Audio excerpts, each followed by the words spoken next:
Hey, what's up? We're on location. We're going to be talking about mixing live action elements. It's a little windy out here. Do you want to try to get the dirt, maybe come on this side so that all the stuff flies over this way? Yeah, sure. Although, do you think that this dirt's going to hit the camera? Should we, I don't know, maybe we should do this behind the building so the wind won't be a problem.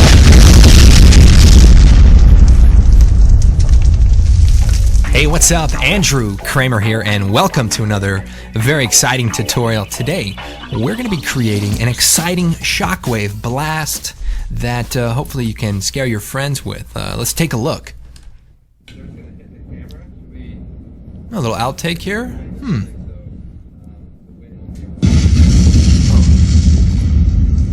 Oh man, what just happened? That's so unexpected.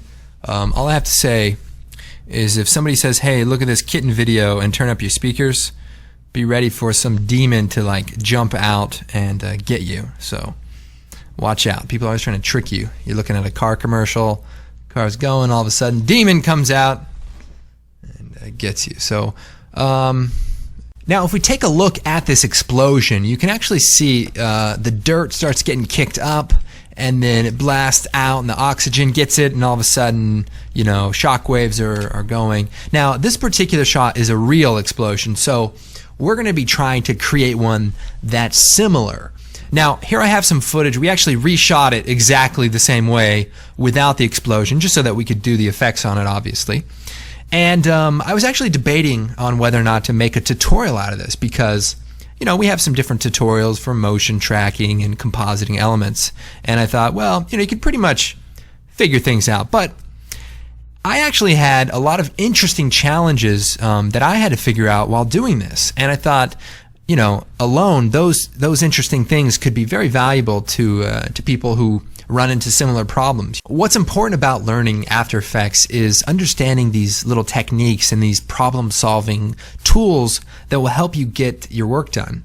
You're not always going to be working on a shot that is exactly the way that you learned it. You know, you're going to be throwing a curveball. You're going to run into these issues that need to be solved before you can move on to that next step in your mind. So that's why I actually think this is going to be really interesting because we have a lot of motion blur, which made you know, motion tracking a little bit tricky, and then a few other interesting little things that I actually figured out along the way. So here it is now, the shockwave tutorial, or whatever it's called. And by the way, look at that action face. Sam Loya is rolling over in his grave right now, if you ask me. Just kidding. He's not dead yet. All right, so we're going to take this shot and drop it into a new comp. So the first thing I would do here is I would motion track it. So I would say, all right, track motion.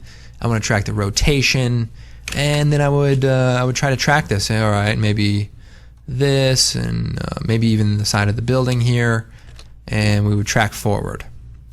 And you know, it would get thrown off, and that's okay. We can go back and try to adjust it, but the problem is when this motion blur gets going, I mean, there is just nothing to track. So we would have to do some hand tracking. We'd have to move the points, and it could be done, but it would be a lot of work. So luckily in After Effects CS4 and CS5, it comes with this really cool tool called the Mocha AE Tracker.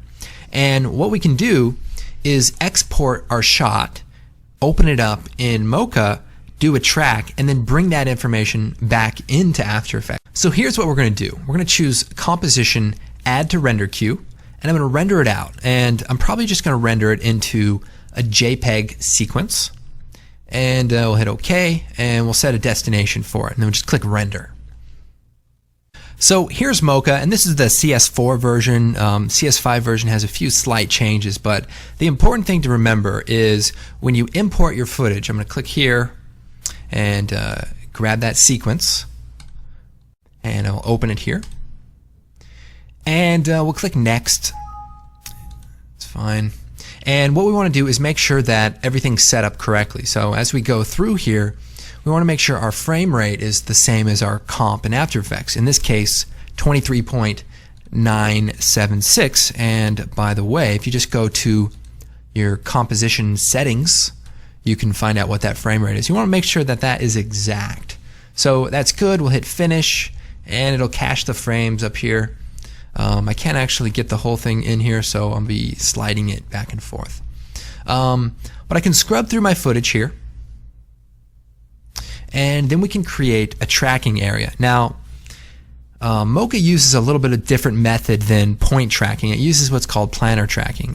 And it's more like tracking an area or a texture rather than a specific point. So it'll work actually really well for this shot. So if we take the X-spline here, we're just going to make a shape.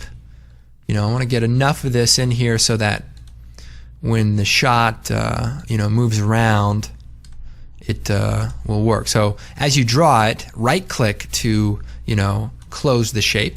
Right here, I'm tracking part of my head, and that's not necessarily a good thing, but there's enough of the area selected that I should hopefully be excluded from the tracking result. So once we get it set up, we'll come down here and we'll click the Track Forward button.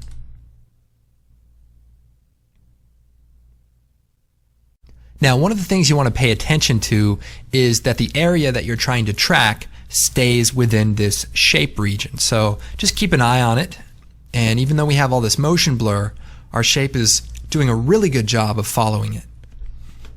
So right here, my head seems to be affecting the track. So why don't we go back a little bit here, and I'll adjust the point.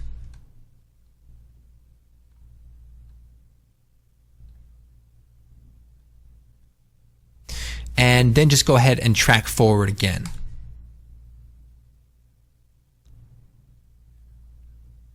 Alright, so our tracking is done, and we can scrub through it and see we actually have a pretty good track considering it's such a blurry, shaky shot. Now, what I want to do is drag this back to the very beginning and click on this button here called Align to Surface. So what that's going to do is lock the corner pin data or the tracking data to this particular frame, or the very first frame of our shot. And then I'm going to go ahead and take the program, slide it over here just a little bit, and click Export Tracking Data. And it creates a bunch of tracking data, and the way it works is you simply click Copy to Clipboard, and then we'll come back in After Effects and create a new solid. And this will be our tracking holder. And we hit OK, and then make sure to go to the beginning or when you began tracking the shot, and we choose Edit, Paste. And what that does is paste a bunch of keyframes. So if I hit U, we have a bunch of keyframes for this corner pin effect. So it sort of created a 4-pin perspective corner pin for the tracking area that we selected. Now, it's not very useful unless we do Layer, Pre-compose, choose Leave All the Attributes, and hit OK. And then what we can do is open that comp up by double-clicking on it, and maybe drop an explosion into the frame real quick. Let's see. So when we put that explosion in this comp and we go back to comp 2, we can actually see that we have the explosion tracked into the shot. And that works pretty well. Now, one of the problems with a corner pin method of tracking is that, one, we can't turn motion blur on this because corner pin doesn't actually have motion blur. So we can't just turn it on for the layer. That actually won't work. And another problem with a shot like this is if the camera moves too much, you can see that my explosion gets cut off even though my explosion exists beyond that edge of the frame. So it kind of is a bit of a problem using corner pin data for a wide shot like this, where we want elements to exist all outside of the frame because of the camera movement. So what would be nice is if we had a null object like we would get from the After Effects camera tracker. So the cool thing is there's a way to extract it, and there's actually some expressions and even some scripts that will do it, but I want to show you just kind of a nuts and bolts method of extracting the tracking data without having to get into messing around with expressions, even though I would recommend it if if this is a workflow that you plan on using. But this would be a good way to illustrate what we're doing. So instead, here's what we're going to do. We're going to go back to Mocha, choose Export Tracking Data, select After Effects Transform Data, copy to Clipboard, and then we're going to create a null object, go to the beginning of the clip and choose Edit, Paste. Now it comes in kind of strange, so hit U. We're going to shut the scale off. We're going to grab the anchor point, select the name, choose Copy, grab the position, choose Edit, Paste, and then uncheck the anchor point, so that we've just swapped the anchor point in the position essentially. And now we've got our tracking marker here. We can also change the anchor point to say 0, 0, and this should just give us a good tracking point. Alright, so we're going to be using the Action Essentials 2 collection, which is our stock footage of explosions and dirt and dust and fire, and hopefully we can talk about some of the best ways to composite these. You know, sometimes you see explosions simply screened or add onto a shot, but you really want to think about what the element is and what the best way to blend it with your background. So let's jump right in. I've imported a few select clips for this particular shot, and first off we have this dirt charge, which is this really cool explosion with little bits, and then we have another one which is a little bit more sandy that has like almost like compacted dirt that shoots up. So we're going to bring those out into our comp. So I'll grab dirt charge number 20 and number 19 and we'll drop them in. So if we look at this, we can see our explosion, but it's not linked to our tracking data. It's just kind of sitting there. So what we could do is take our two clips, parent them to our tracking data, and then we could scrub through and it would be tracked to our shot. However, what I like to do for shots like this is I actually like to create a separate null object specifically for things like explosions, and here we have the tracking data. And what we'll do is we'll take the two elements and we'll parent them to the explosion, and then we'll take the explosion and we'll parent it to the tracking data. So what this allows us to do now is scale up all of the elements related to the explosion and move it around and reposition it without having to worry about messing up our tracking data. So it's actually really convenient to work this way, and I recommend it. So there we go.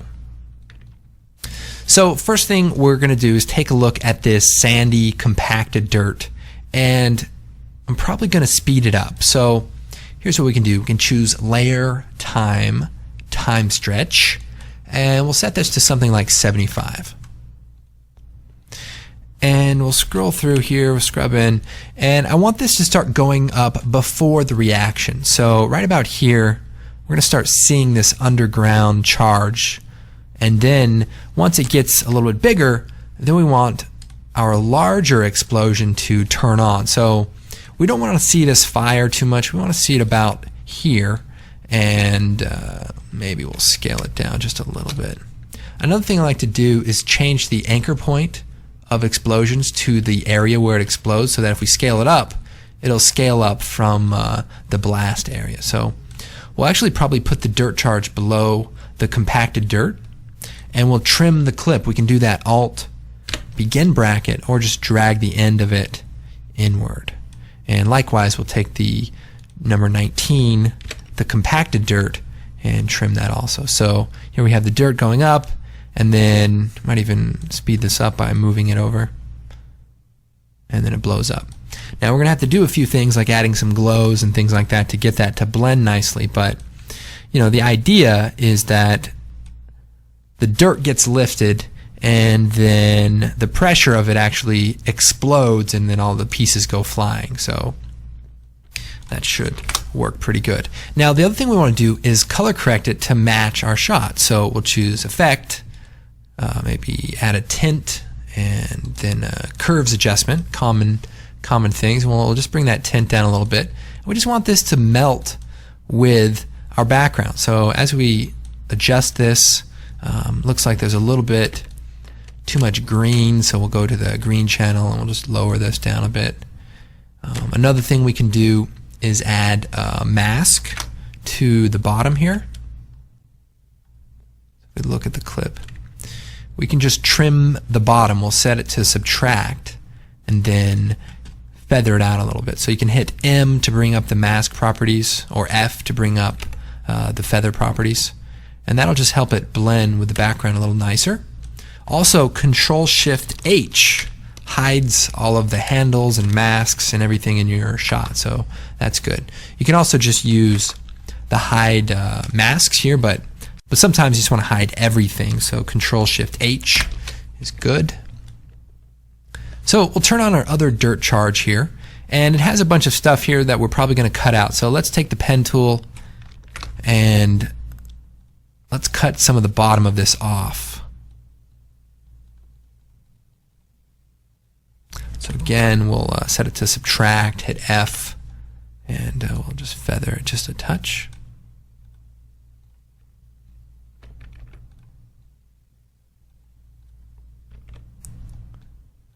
And then we'll color correct it. So we'll just add a curve adjustment. Now it's a little bit contrasted, so we'll bring up the black point here so that's not too dark, and then we'll try to match it, maybe add a little bit of red, take away the blue a little bit there,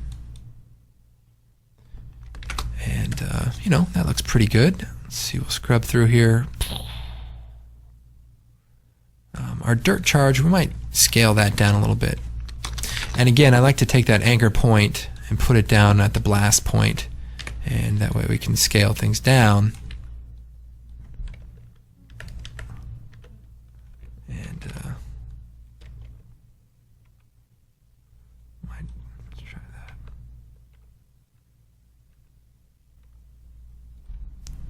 Slide this out so it's like a bigger.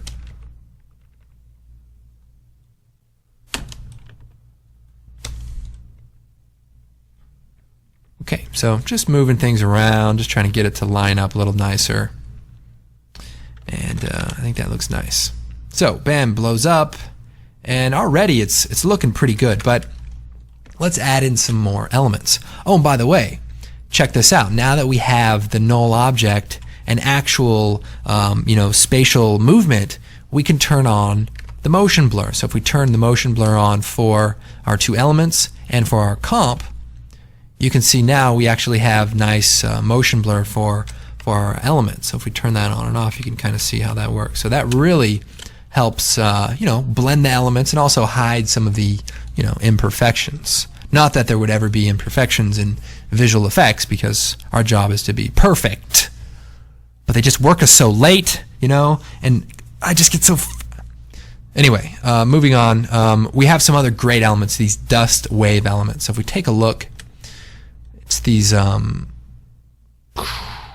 So we'll come back in here. I'll take my dust wave, drop it in here, and these elements are all pre-keyed. So we just drop them in there. We can instantly start to see, how things are looking. Now I'm going to scale this one down, parent it to our explosion, and probably add. Let's see. I'm going to go ahead and add a mask around the main area here, and then feather it. So that way it blends nicely. Now the thing about dust is we could change the transfer mode to screen, but it starts getting a little bit too bright. We actually want to keep it at normal and simply color correct it so it matches the dust that would probably exist in the scene. So it'd be a little darker. So we'll choose, we could tint it. That might be a simple way. We can grab some of the color from the scene and maybe adjust it to get it what we want.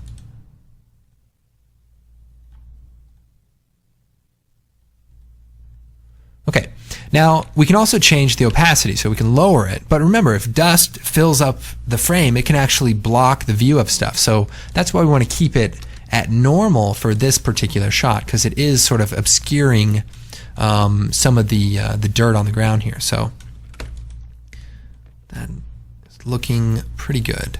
Probably want this to be a little bit warmer. There we go. Alright, so I'm going to lower the opacity here just a touch so you can see through it just a little bit. And I'm probably going to take another copy of the dust, duplicate it, and scale this up a lot.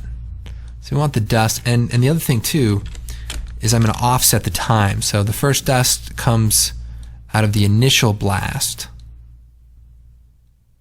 and then the second one comes a little bit later as the dirt and debris starts getting kicked up. So move that one down. Really, we could scale this thing up really large. Just offset it there.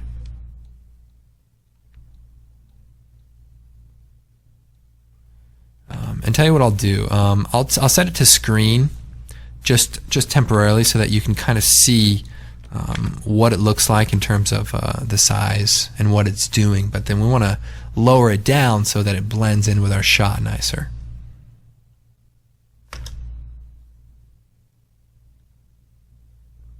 So it's got a cool little effect, and we could probably offset the timing of this so that it seems like a much more succinct kind of explosion, and the blast and the energy all escapes, in the beginning there. So, but like I said, we want to go ahead and switch that back. We want it to blend nicely. Sometimes people run into this problem in compositing. They really want to make sure their effects get noticed, and so they exaggerate them, or they make them over the top. And unfortunately, it does the opposite effect. It actually makes us recognize and say, "Oh wow, that's not real." And it's funny how doing something and making it as seamless and as invisible as possible actually gets the more intense reaction to it. So you can keep that in mind. Moving on. So we have some other dust elements that are really cool that I'll probably work in here towards the end. We want the whole frame to just be full of dust. So let's copy this tint and paste it to this new tint here, and maybe make this one a little bit brighter. And let's offset this. Let's see. So what's cool is the camera comes over here and it pans over to the right. And that's when I want to kind of introduce this. So we don't actually see it coming and getting us, but it'll just sort of be there. We'll scale it up nicely and maybe even fade it in so that we don't see it just all of a sudden appearing.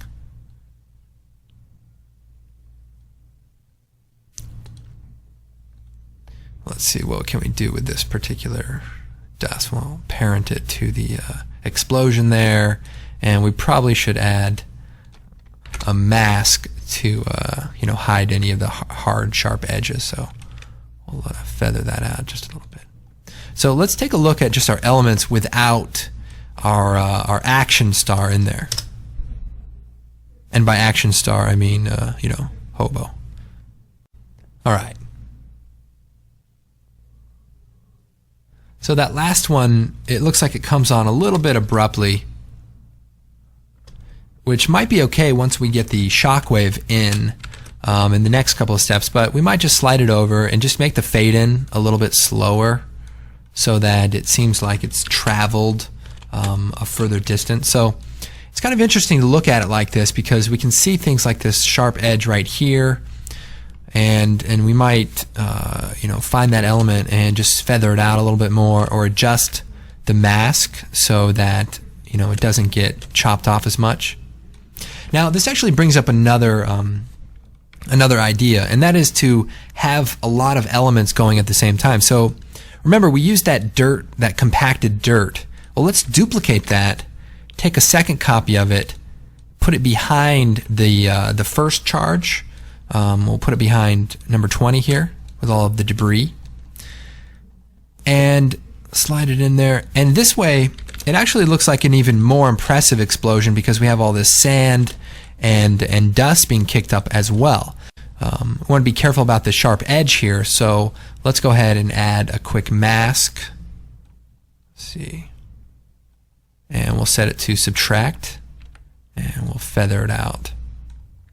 So that just kind of helps blend it in, and if we look at it in the actual composite, we should be in pretty good shape. One of the keys is just hiding any kind of geometric kind of shapes. You don't want any sharp edges that your eye can kind of focus on, and as long as you keep it fairly soft on those types of elements, it's very hard to pick up on it.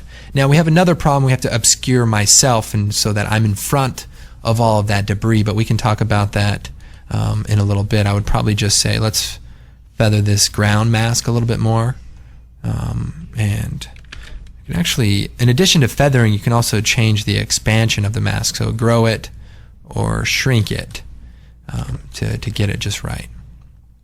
And let's come back over here to the project. Let's see what else we can composite in with this massive explosion. Let's say we want to get some fire. So we actually have this really big explosion, and we can come in here. Let's find the beginning of the explosion. I want to see some of the dirt shoot up like that, and then have the explosion come on, right after that. So let's move this explosion up into place here.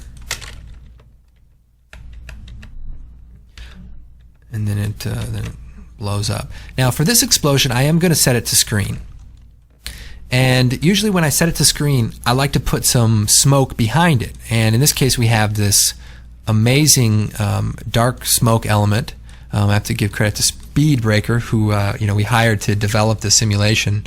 It's just so hard to film, elements that have such a large scope, without being arrested. And in this case, the simulation just looks so good. It was a cool element to include. So we'll drop that into our scene, and it's really slow. So it's nice for making things look really large. In this case, let's speed it up. So we'll choose time stretch, and maybe we'll set it to about 50%. And we'll stick it behind all of this explosion stuff. And actually, I don't even want it to be black. I want it to be more smoke dusty. So we'll tint it. Use some of the scene color, desaturate it a little bit, make it a little darker, and then we'll feather off the bottom here, subtract it, and then turn the feathering up so it's nice and smooth. So it's all the same kind of stuff, add a little mask here so it blends nicely.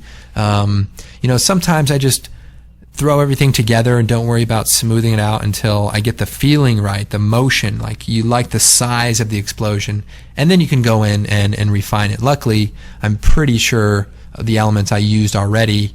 Never mind. Like I said, that explosion shot from the beginning, that was real. So I will stop trying to contend otherwise. So we'll move this explosion up here. Let's check the timing of this. Now our dark smoke comes on a little too soon, so let's see if we can change the timing of that.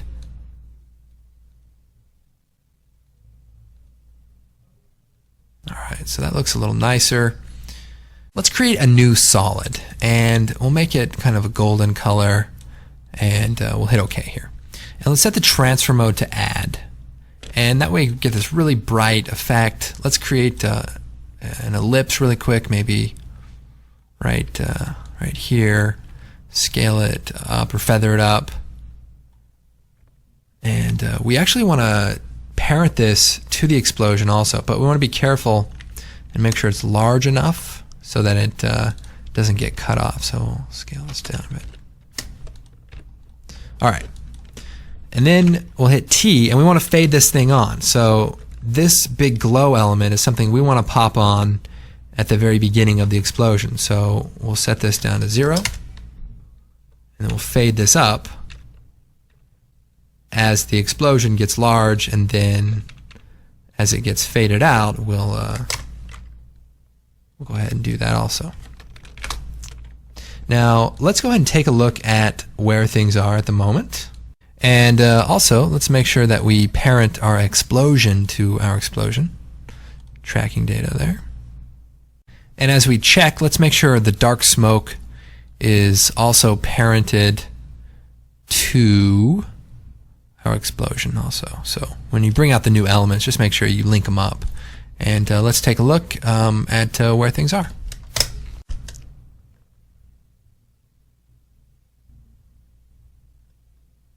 All right, so that's pretty good. There's a few things that we should probably tweak as far as the dust, and that's what this is all about. You want to go in there and move things around and just get the composite to look right, and that's what's going to make the shot better.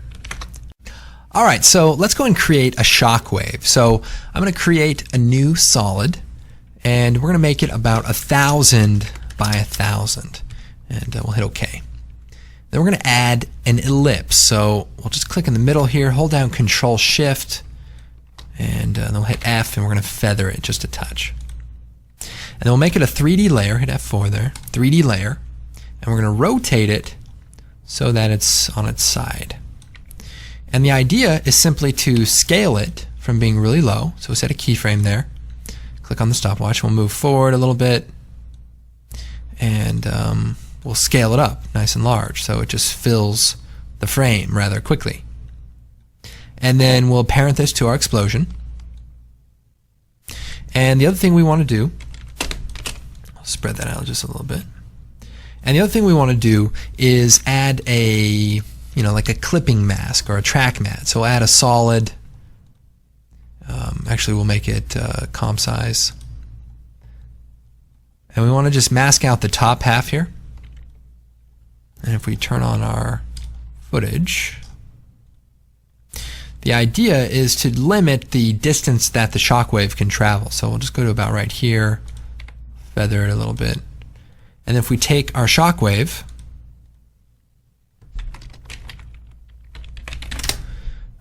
we can set the switch to track the alpha invert of the layer above. So if I move this top layer, I can kind of obscure parts of the mask. And what that helps is as that shockwave goes off into the distance, it won't go on forever and create like a sharp edge at the end of it, so it'll blend nicely. So if we lower the opacity of our shockwave, we'll set to screen and we'll lower the opacity.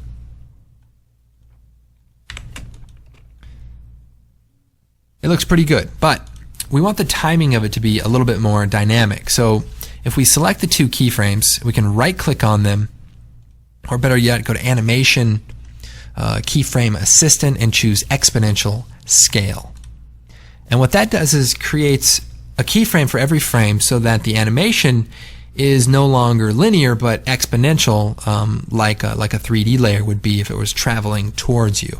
It basically just makes it look like it's traveling at the same speed rather than really fast and then really slow. So if we take that off, now we want the shockwave to actually be beneath everything, and we probably just want to time it, maybe move it over a little bit. Here, let's see. We'll take the shockwave, we'll put it right about here.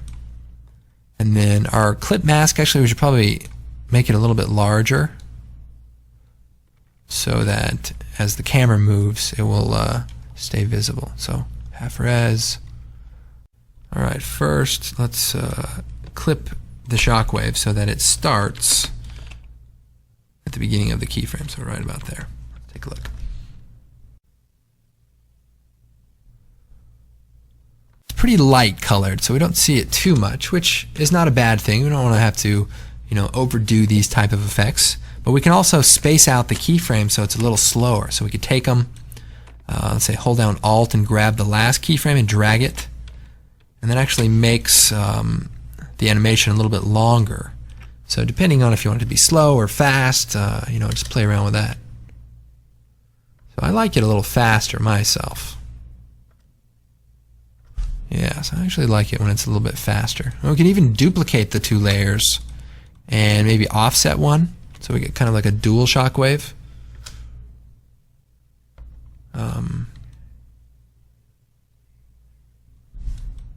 Maybe one's fast and the other one's a little bit slower.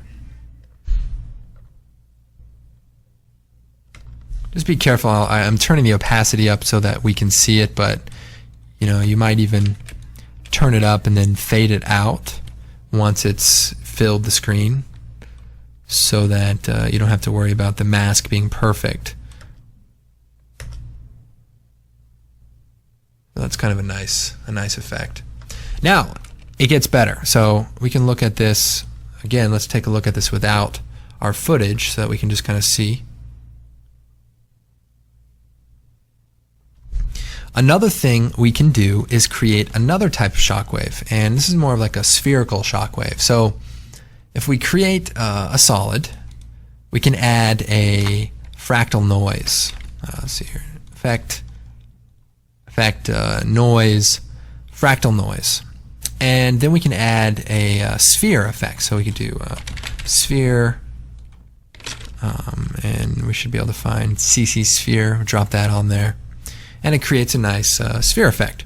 So if we go into the shading, we'll turn the diffuse down and the ambient up and the specular down. So we just create a perfect sphere, and then we'll choose effect, transition, and linear wipe should be in there. And what I'm going to do actually is put the linear wipe before the sphere effect, and let's set this to 0, and I'm going to turn up the transition completion. So here we're creating a slice of the sphere, and we'll feather it out. And I'm going to duplicate that, and we're actually going to do the same thing, but we're going to set this to 180. And then we're going to just cut the top off a little bit and feather that a little bit more. And so then if I come down to the sphere, I can rotate this a touch. Let's see. Rotate it so, I'm going to exaggerate this so you can see. I'm going to rotate it so that it looks like it's got some 3D to it. And then I also want to make sure I'm careful about the size of the noise. If we scale, see I can create a really sharp seam, or I can move it so that it's, you know, kind of invisible. And we could do some tiling and things like that, but that's just a simple way to work that out. And we can play with the contrast and stuff like that. We'll set the transfer mode to add, just so we can see it, and we can tweak it a little bit later. And I also like to do a few things to make it look more three-dimensional. So we'll come over to the rotation, and the idea is to simply animate the radius down from 0 up to like a gazillion, so that it like fills the frame. So we've got the two keyframes and this cool little circular shockwave.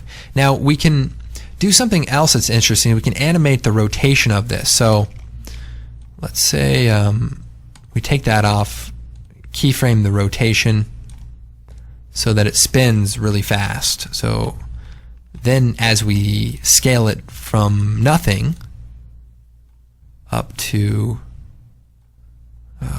a lot, what we get is a little bit more of a 3D look. So we might even add that rotation and make it even more extreme so that it really, really becomes noticeable. And it just makes it look a little bit more 3D. So we'll rotate this down a little bit, and that looks good. So then we can move the position of the sphere. We can slide it over here so that it radiates from our explosion.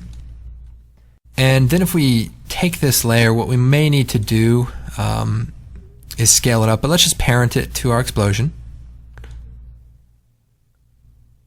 And let's see, we'll just move the layer over.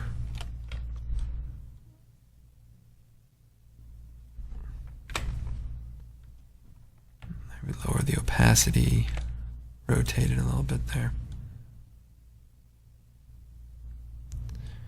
So we can play around with the timing of this, but let's just take a look. It's a little bit more halo-like,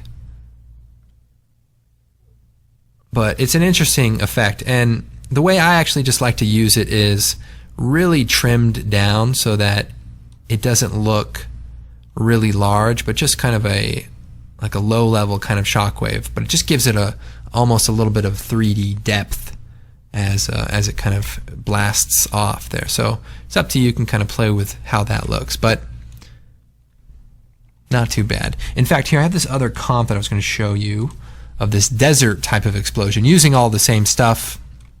And there's actually kind of this little underground kind of light charge that was just a fractal noise. But let's take a look.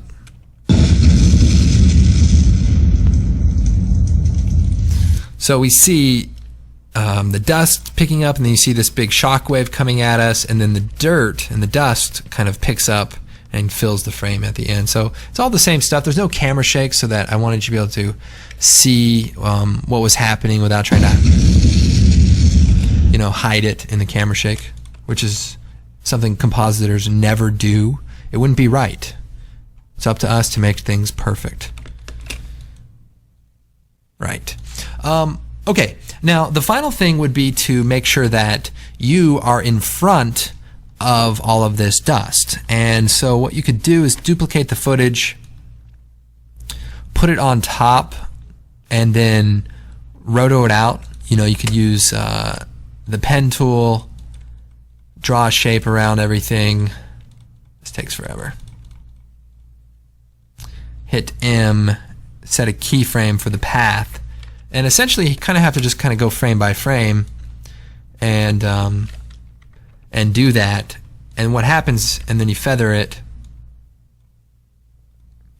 And so then when the shockwave goes off, the shockwave will be behind you, and it'll look a lot better. Now in this case, so here you can see the shockwave actually is behind me, and it's subtle, but your mind kind of picks up on the fact that that's behind it and just, looks a little bit nicer. So that's how you would roto it. By the way, we should probably turn the motion blur on for all of these.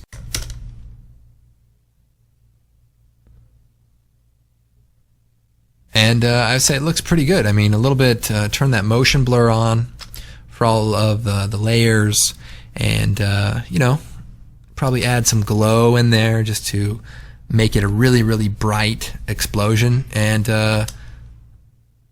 I think it's pretty close. So here is again, here's the example from the beginning.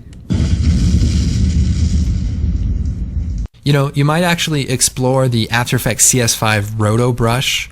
Probably a cool solution for just creating a quick garbage mask that will just separate you from the dust elements, but it doesn't have to be perfect, because I'm sure this shot with all the motion blur and the color might be a little bit difficult, but probably work for some cases. And then just have smoke fill the frame. That's the key. Just cover everything up, make it go to black, and you're done. Say, I'm out of here, taking the rest of the day off. Hope this tutorial has been helpful. I thought I would just get in there and just show you what it's like to be compositing. You're just tweaking things and changing settings. It's not always a perfect recipe or specific steps to get something to look right. It's about how it feels and how it looks, and you just have to, tweak it a little bit. So, hope you guys enjoyed this tutorial, and be sure to check out the forum and our blog especially. We have a lot of things going on there, and it's a lot of fun. So, I'm Andrew Kramer. We'll see you next time.